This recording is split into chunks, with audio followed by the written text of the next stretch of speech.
What is your best marketing strategy? Should you do a lot of social media? Show pictures of your dog? Should you do a lot of advertising or networking or do trade shows? So what is your goal? What is your messaging? I think about marketing a lot because the more I live, the longer I live, the more I know, yet the more I've come to understand that I know even less than I did 20 years ago when I was not even in the marketing game, other than, marketing exists out there, and, that's kind of interesting. I thought I knew the basics back then, how to find your audience, how to craft a message that resonated, how to reach them, who is the market. There were some unanswered questions, but, I thought I knew the basics. The game has changed drastically since then. Connectivity through the internet gives us opportunities we've never had. We've never had that before to get our message out. The ability to hone and refine your message that resonates with the smallest viable number of people to support your business means you don't need to mass market like you used to. It's much more personal. It's much more pointed. It's hopefully much more relatable. I've been listening a lot lately to Seth Godin's podcast, Akimbo. I've mentioned it on this show before since it started. Just this last week, he released a new book called This is Marketing. I've got my copy on order, and I'm looking forward to it. Out of all the people that I've paid attention to in the marketing world the past couple of decades, and believe me, there's a lot of them, I think Seth kind of understands the state of play here in this crazy, tumultuous time better than almost anybody. He certainly articulates it in an easy-to-understand way, and it's a pleasure to listen to his take on all this. So if you're into marketing and understands how it works, I suggest you pick up his new book called This is Marketing. I didn't intend to start this podcast with a plug, but there it is. It's probably a good thing. And as I mentioned, the more I learn, the less I know I really know. It certainly keeps me humble the more I learn. Hey, good day to you. It's Tim Patterson, Trade Show Guy. You're listening to the Trade Show Guy Monday Morning Coffee video blog / podcast. Even if it's not Monday morning, I'm glad you're listening. All right. Fun stuff this week on this episode. I have an interview to share that I did with Mike Thimmesch of Thimmesch Marketing. Mike's a longtime Skyline Exhibits marketer, blogger. He's done tons of stuff for them and has a world of experience, so I thought it'd be fun to connect with him and dive into that experience, and this is how that went. I'd like to welcome to Trade Show Guy Monday Morning Coffee, Mike Thimmesch, who is with Mike Thimmesch Marketing. And Mike, it's a pleasure to have you on the episode and the program. I appreciate your time. Thank you. You're welcome. Thanks for having me on.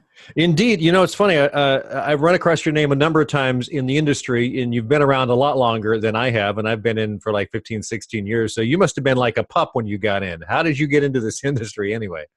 I got in this industry because I was looking for a writing job back in the day. I knew I wanted to be a writer, and I found Skyline Exhibits. They were back then Skyline Displays, and they were a small company but growing really fast, and they needed someone to help really ramp up their marketing materials. So they brought me in for that, and it was off and running from there. And go ahead.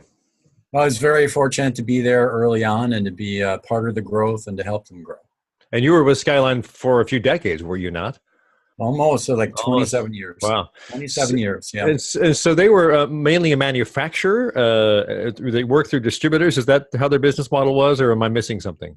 Well, I think it's very similar to that, what it was, what it is today. I think what's different is over time, they've continued to expand their product offering and the level of sophistication of the services that they offer. So they've continued to grow as the opportunities have been there, and as their clients ask for more and more help. And you've moved on from Skyline, as I understand it. When was that? I did about 3 years ago, almost to the day. Okay. A little over 3 years ago, I retired from Skyline and spent several months off on my own, catching up on some home renovation projects that were way overdue, and riding my bike around the Twin Cities. And at a certain point, I needed to get back in the game, be active. So I started my own business, a consulting business, helping exhibitors and people who are in the exhibit industry, market themselves better. Well, it's interesting. I was looking on your LinkedIn profile, and you got to be director of there. You brought in 500,000 leads over the 25 or so years, 30 years, $1 billion in retail sales, largest exhibit company in America. You published a lot of white papers and books and webinar sessions. And here's the thing that struck me is you've attended over 23,000. I see. You haven't attended 23,000 exhibitions. You've had sessions attended by 23,000 exhibitors. You've been to a lot of shows, I'm sure, and just really been involved. What's your big takeaway from the industry as a whole, from being that involved for so long? Okay, well, the biggest takeaway is trade shows are harder than they look. Yeah, that's true. That's really the biggest takeaway. And people don't understand how much it takes to do it right. And so they tend to do too many shows and do them poorly. And if exhibitors really spent the time on doing each show right, they'd do fewer shows, but they get more results out of them. So that's probably the biggest takeaway. Yeah, and they're very expensive. Just like, hey, let's go do all these shows and help the industry grow. But the ultimate goal is to help the exhibitor businesses grow. Yeah, a number of clients I work with do 1 or 2 big expos a year, and then a lot of stuff that's either tabletops or just small 10-footers, and then they have the big 20 by 30 or big island or whatever. And so they get the big bang for the buck out of the big shows because that's where a lot of the large audiences are. But the important ones are also very small. So some of the smaller ones. Yeah, some research in the last few years has shown that the smaller shows can be some of the most profitable shows for exhibitors. It's easier for them to stand out. It costs less to be there. And they can get a lot closer to their target audience, be it especially by vertical markets. That's where some of the most success is. And then the people at the regional shows, they may not make it to the national show. So it works out really well. Some people have great success at smaller shows. There is one article you wrote, which I'd like to get into a little bit. It's called The 5 Levels of Trade Show Marketing. And I get it. You're kind of approaching this from how much preparation and involvement an exhibitor gets. And like the first level is inertia. You just, you show up and wave at people, and that's about it. And hope for the best. Is that pretty much what level 1 is in inertia marketing in your view? Well, inertia is like from science inertia is you have momentum, you just keep going based on that momentum. So these are exhibitors who are doing what they've always done.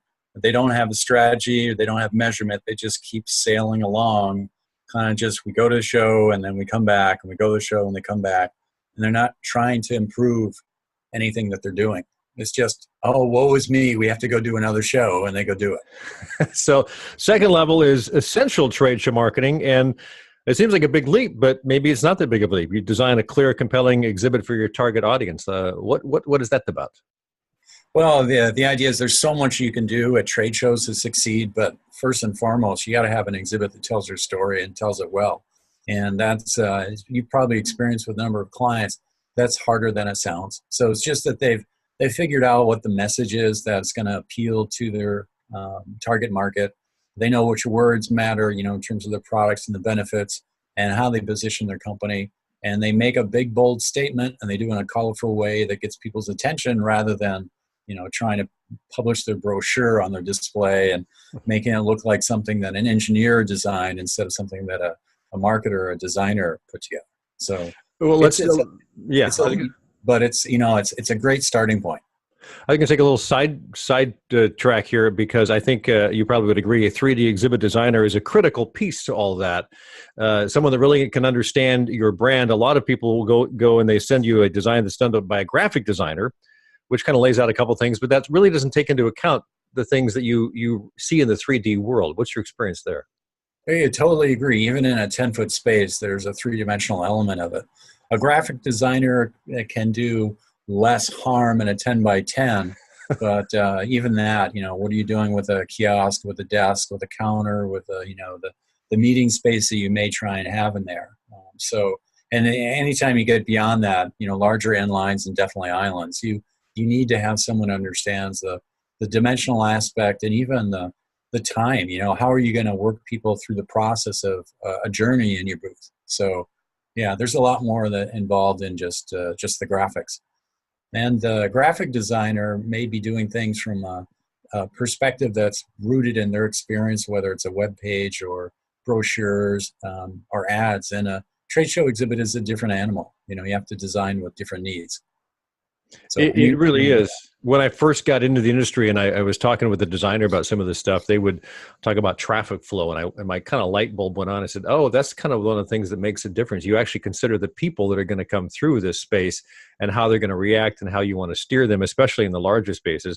And a lot of that applies to what we were working on. Were interpretive exhibits like at visitor centers and things like that. But the concept is the same.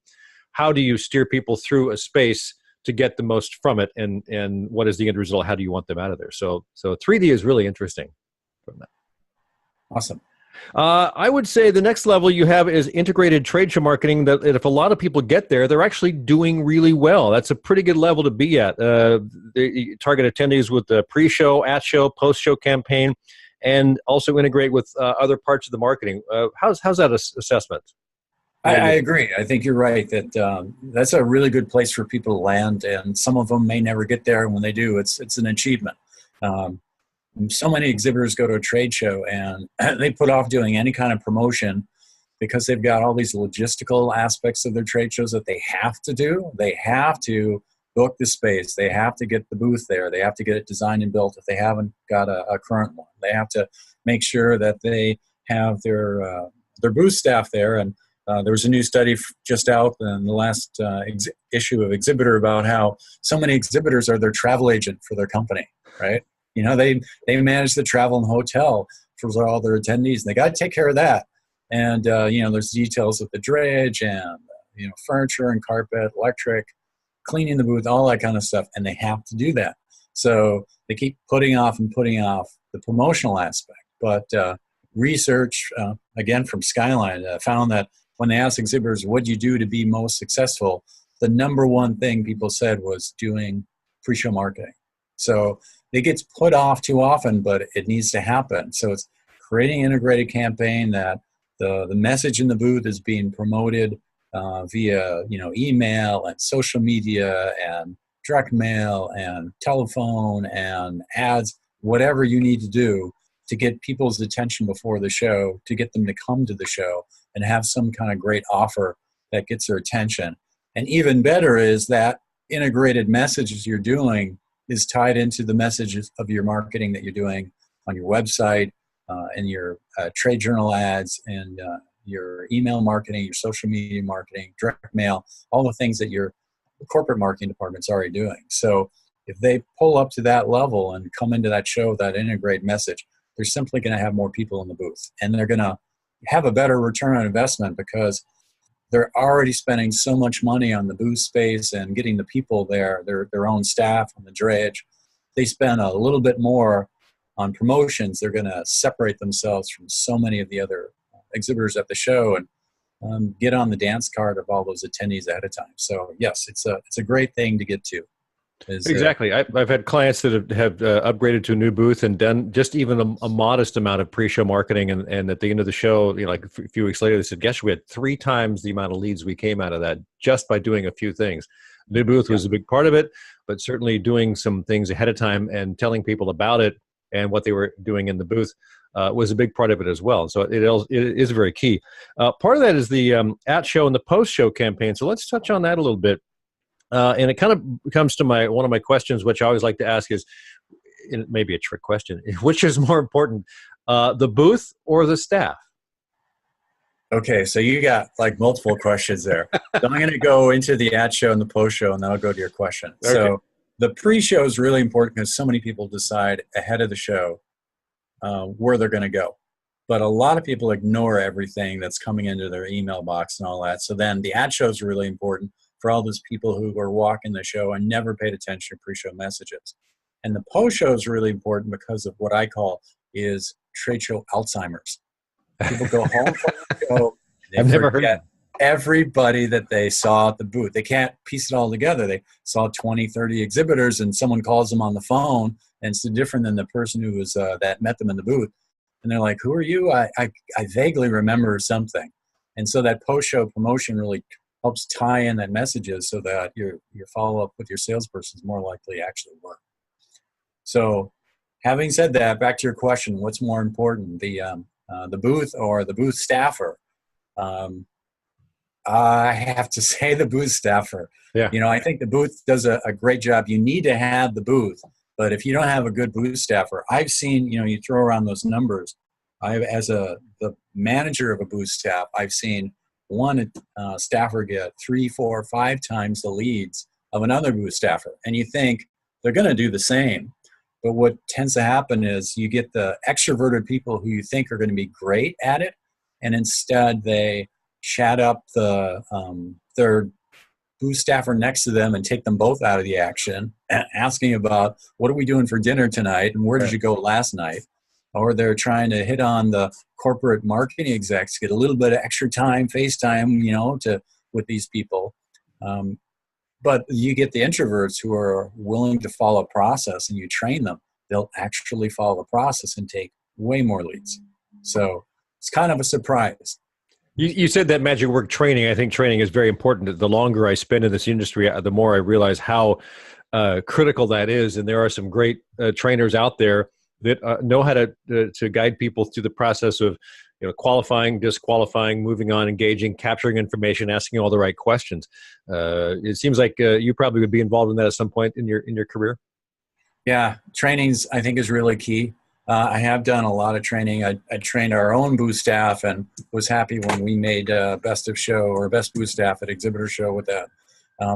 I think one of the overlooked parts of the getting a better booth staff is really putting more effort into who you select for the booth staff.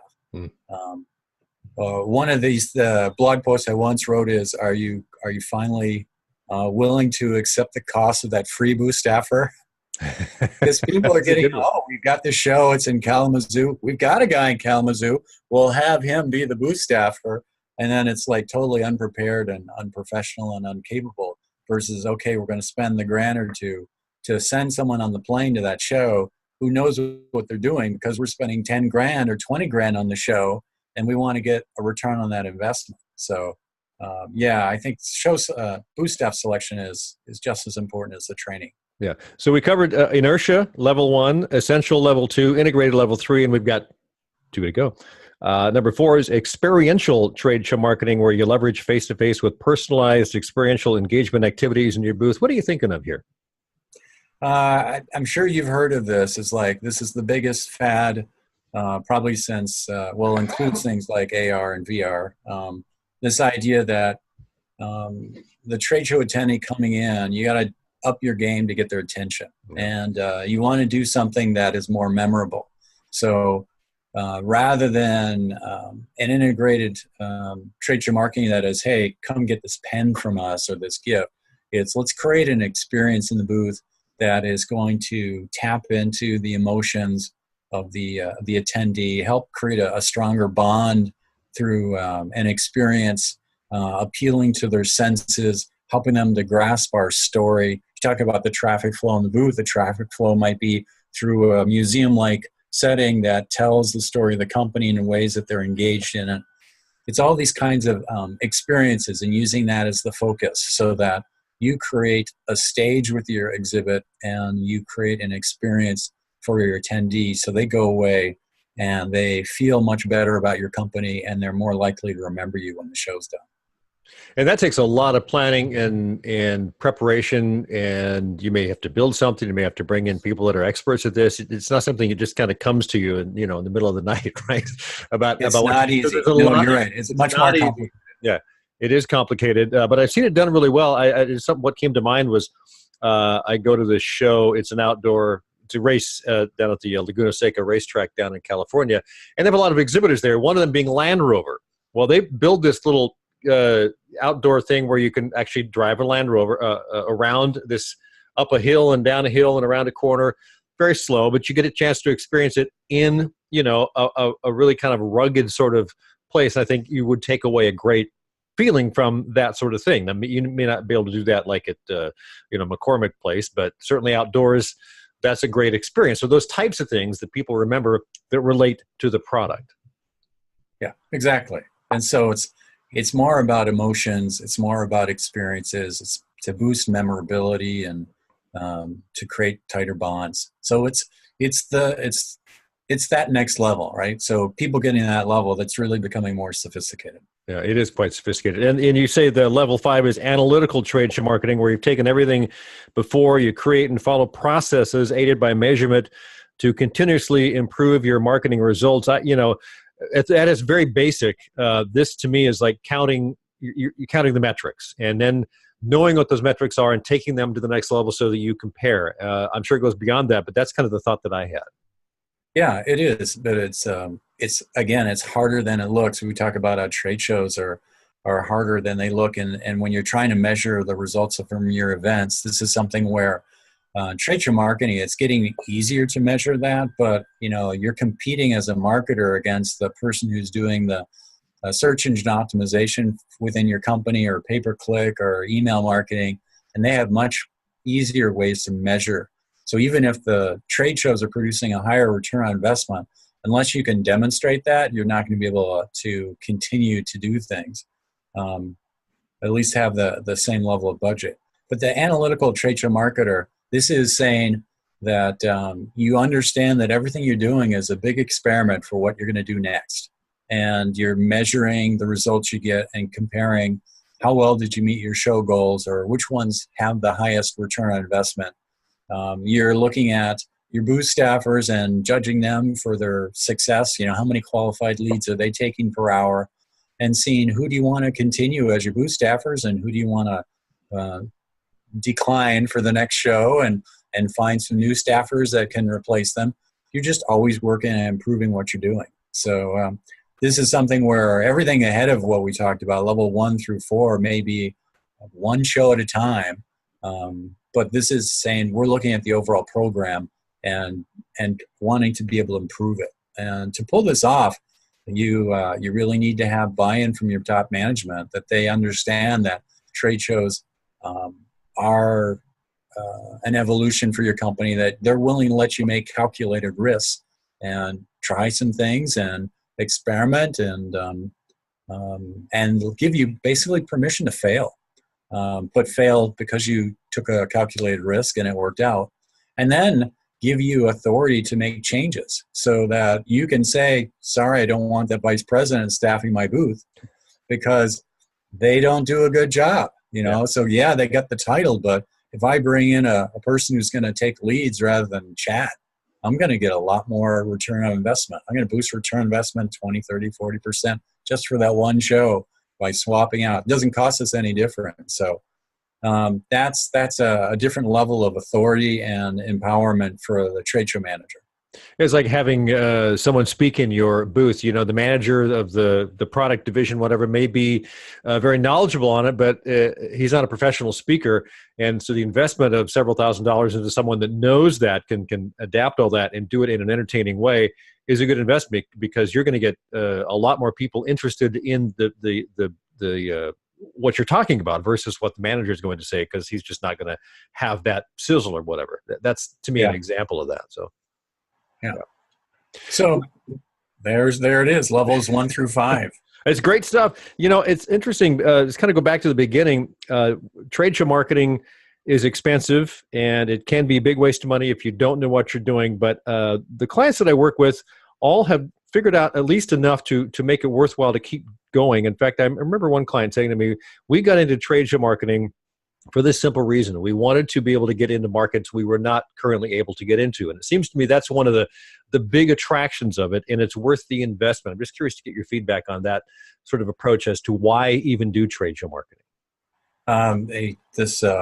One of the people I've worked with in the past, he had a great line. He said, why go to trade shows? Well, what's the goal of marketing? It's to get face-to-face with your potential buyers, right? So you go to trade show, what are you going to do? You're not trying to get a lead. You're actually talking to the person and getting the lead after having that face-to-face interaction. I think trade shows are continuing to be successful because the face-to-face aspect is really key. But they're also, even though they're competing against so many more technologically driven marketing mediums, technology is being infused into trade shows so pervasively that they've really co-opted a lot of the tech. So exhibitors are using the latest presentation tools in their booth to get people's attention and to tell a better story, to tell a more tailored story. They're using technology to take better leads and fulfill them right away. Using technology to create experiences that gets people's attention and connects with them emotionally. So trade shows are still successful. There's a new survey that came out that was a broad marketing campaign type survey. And B2B exhibitors, 61% of them said their best source of leads is trade show marketing. So they still work, and people continue to spend money on them and expand their budgets because they work. Very nice, Mike. We've been speaking with Mike Thimmesch marketing, long years with Skyline, but on his own doing consulting and marketing now. Mike, it's a pleasure to chat with you. What's a good way to reach you if people want to find you and track you down? My LinkedIn profile is the best. You do a search for my name, and that's it's got good information, and I can get contacted that way. Cool.